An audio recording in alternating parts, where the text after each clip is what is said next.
Tehran میں چند دن گزارنے کے بعد یامین مجھے صحرا کے کنارے اور ایک جھونپڑیوں کے علاقے میں لے گیا۔ اس نے اپنی گاڑی مٹی کے بنے جھونپڑوں کی ایک جھنڈ کے پاس روکی جب سورج اس کے پیچھے غروب ہو رہا تھا۔ اس نے کہا کہ یہ ایک قدیم نخلستان ہے جو مارکو پولو سے صدیوں پہلے کا ہے۔ وہ مجھے ایک جھونپڑی تک لے گیا۔ اندر موجود آدمی کے پاس ایک ممتاز یونیورسٹی سے پی ایچ ڈی ہے۔ اسے اپنی شناخت چھپانی ہوگی، وجوہات واضح ہوں گی۔ آپ اسے فون کر سکتے ہیں۔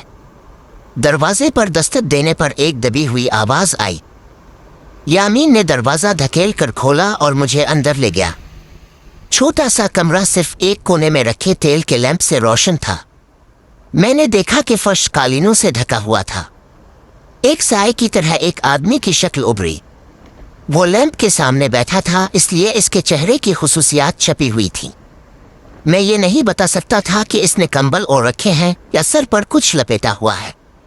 وہ وہیل چیئر پر بیٹھا تھا اور کمرے میں واحد فرنیچر ایک میز تھی۔ مجھے قالین پر بیٹھنے کو کہا گیا۔ اس نے یامین کے کان میں چند الفاظ کہے اور پھر میرے پاس بیٹھ گیا۔ اس نے کہا کہ اس نے آپ کو مسٹر پرکنز کے بارے میں بتایا تھا۔ ہم دونوں اب سے مل کر بہت پرجوش ہیں جناب۔ مسٹر پرکنز آپ کا خیر مقدم ہے۔ آواز دھیمی اور غیر واضح تھی۔ میں آگے جھکا جب اس نے کہا یہ آپ کے سامنے ایک ٹوٹا ہوا آدمی ہے۔ میں ہمیشہ سے ایسا نہیں تھا۔ میں آپ کی طرح مضبوط تھا۔ میں شاہ کا قابل اعتماد مشیر تھا۔ ایک وقفہ ہوا۔ شاہان شاہ بادشاہوں کا بادشاہ تھا۔ مجھے لگا کہ اس کی آواز اداس تھی، غصے سے خالی۔ میں دنیا کے کئی رہنماؤں کو جانتا تھا۔ ایزن ہاور نکسن ڈی گال۔ وہ مجھ پر بھروسہ کرتے تھے کہ میں ملک کو سرمایہ دارانہ کیمپ میں لے جاؤں۔ اس نے ایک آواز نکالی جو کھانسی ہو سکتی تھی، لیکن میں نے اسے ہنسی سمجھا۔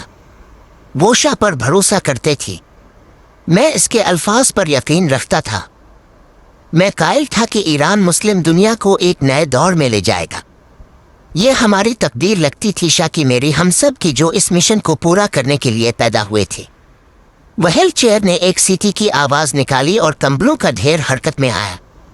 میں نے اس آدمی کا چہرہ پروفائل میں دیکھا، اس کی جھاڑی دار داڑھی، اور یہ منظر دل دہلا دینے والا تھا۔ اس کی ناک غائب تھی۔ میں نے اپنی چیخ دبا لی اور کانپ اٹھا۔ کیا آپ کہیں گے کہ یہ کوئی خوبصورت منظر نہیں مسٹر پرکنز؟ بدقسمتی سے آپ اسے مکمل روشنی میں نہیں دیکھ سکتے۔ یہ واقعی گھناؤنا ہے۔ ایک ہنسی کی آواز آئی۔ مجھے گمنام رہنا ہوگا۔ اگر آپ کوشش کریں تو میری شناخت معلوم کر سکتے ہیں، لیکن شاید میں مر جاؤں۔ میں اب موجود نہیں ہوں۔ مجھے یقین ہے کہ آپ کوشش نہیں کریں گے۔ میری شناخت نہ جاننا آپ اور آپ کے خاندان کے لیے بہتر ہوگا۔ شاہ اور ساواک کا بازو بہت لمبا ہے۔ وہیل چیئر دوبارہ اپنی اصل جگہ پر چلی گئی۔ مجھے کچھ سکون ملا کہ میں نے اس کا پروفائل دوبارہ نہیں دیکھا۔ میں اسلامی ثقافتوں میں اس رسم سے ناواقف تھا کہ جو لوگ معاشرے کے لیے شرمندگی یا بے عزتی کا باعث بنتے ہیں، ان کی ناک کاٹ کر سزا دی جاتی ہے۔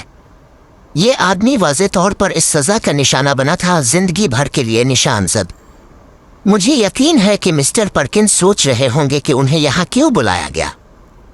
وہیل چیئر والے آدمی نے کہا کہ جو خود کو بادشاہوں کا بادشاہ کہتا ہے وہ حقیقت میں شیطانی ہے۔ اس کے والد کو CIA نے معزول کیا کیونکہ کہا جاتا تھا کہ وہ نازی تھا۔ مصدق کا سانحہ ہمارے ملک پر پڑنے والی پہلی شرط تھی۔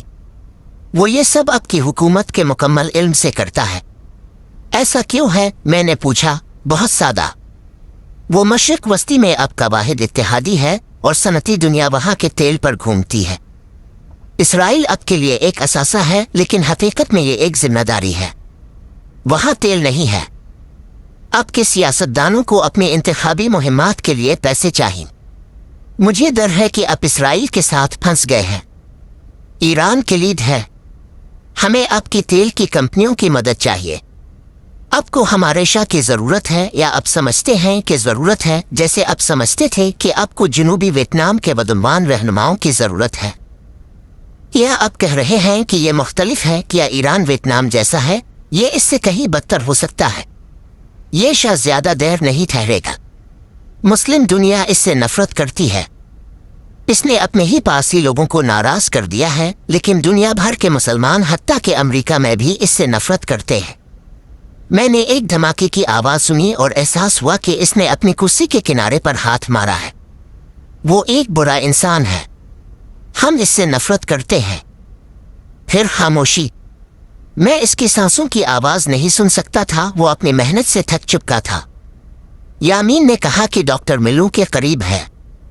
ہمارا ملک زیادہ تر مذہبی گروہوں کے زیر اثر ہے، سوائے چند لوگوں کے جو شاہ کی سرمایہ داری سے فائدہ اٹھاتے ہیں۔ میں نے کہا کہ مجھے آپ پر شک نہیں۔ میں نے اپنی 4 بار کی آمد کے دوران اس کا کوئی ثبوت نہیں دیکھا۔ میرے ہر بات کرنے والا شاہ کو پسند کرتا دکھائی دیا۔ یامین نے کہا کہ آپ فارسی نہیں بولتے، آپ دوسرے لوگوں سے کچھ نہیں سنتے، آپ وہی سنتے ہیں جو سب سے زیادہ فائدہ اٹھانے والے لوگ آپ کو بتاتے ہیں۔ شاہ ان لوگوں کو ملازمت دیتا ہے جو امریکہ اور انگلینڈ میں تعلیم یافتہ ہے۔ ڈاکٹر یہاں ایک استثنا ہے۔ وہ اپنے اگلے الفاظ کے بارے میں سوچنے کے لیے رکا۔ یہ اک کے پریس کے ساتھ بھی وہی ہے، وہ صرف اس کے حلقے سے بات کرتے ہیں۔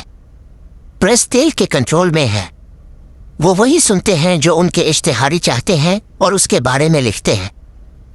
ہم آپ کو یہ سب کیوں بتا رہے ہیں؟ بات کرنے کی کوشش اور جذبات نے اس آدمی کی توانائی ختم کر دی تھی۔ ہم آپ کو قائل کرنا چاہتے ہیں کہ آپ یہاں سے چلے جائیں، اپنی کمپنی کو ہمارے ملک سے دور رکھیں۔ ہم آپ کو خبردار کرنا چاہتے ہیں کہ یہ کوئی اصلی کام نہیں ہے اور آپ یہاں بہت پیسہ کمائیں گے۔ یہ حکومت زیادہ دیر نہیں چلے گی۔ میں نے اس کے ہاتھ کی کرسی پر دوبارہ ٹکرانے کی آواز سنی۔ جو اس کی جگہ لے گا وہ آپ اور اب جیسوں کے لیے کوئی ہمدردی نہیں رکھے گا۔ آپ کہہ رہے ہیں کہ ہمیں ادائیگی نہیں ہوگی۔ ڈاکٹر کو کھانسی آئی اور وہ ٹوٹ گیا۔ یامین نے اس کی پیٹھ سے لائی۔ کھانسی کے بعد اس نے ڈاکٹر سے فارسی میں بات کی اور اپنی جگہ پر واپس آیا۔ یامین نے کہا، ہمیں یہ گفتگو ختم کرنی ہوگی، آپ کو ادائیگی نہیں ہوگی۔ جب آپ اپنی فیس وصول کرنے کا وقت آئے گا شاہ جا چکا ہوگا۔ میں نے پوچھا کہ وہ اور ڈاکٹر مین کو اس مالی تباہی سے کیوں بچانا چاہتے ہیں جو اس نے پیش گوئی کی تھی۔ ہمیں آپ کی کمپنی کے دیوالیہ ہونے پر خوشی ہوگی۔ ہم چاہتے ہیں کہ آپ ایران چھوڑ دیں۔ اگر ایک کمپنی یہاں سے چلی جائے تو ایک رجحان شروع ہو سکتا ہے، یہی ہماری امید ہے۔ ہم یہاں خونریزی نہیں چاہتے، لیکن ہم شاہ کو ہٹانے کے لیے ہر وہ چیز آزمائیں گے جو اسے آسان بنائے۔ ہم دعا کرتے ہیں کہ اللہ مسٹر زامبوتی کو وقت رہتے چلے جانے پر قائل کرے۔ میں ہی کیوں؟ جب ہم نے فلاورنگ ڈیزرٹ پروجیکٹ کے بارے میں بات کی تو مجھے پتا تھا کہ آپ سچ سننے کے لیے تیار ہیں۔ میں جانتا تھا کہ ہمارے پاس آپ کے بارے میں معلومات درست تھیں۔ آپ 2 جہانوں کے درمیان ایک آدمی ہے۔ میں نے سوچا کہ وہ میرے بارے میں کتنا جانتا ہے۔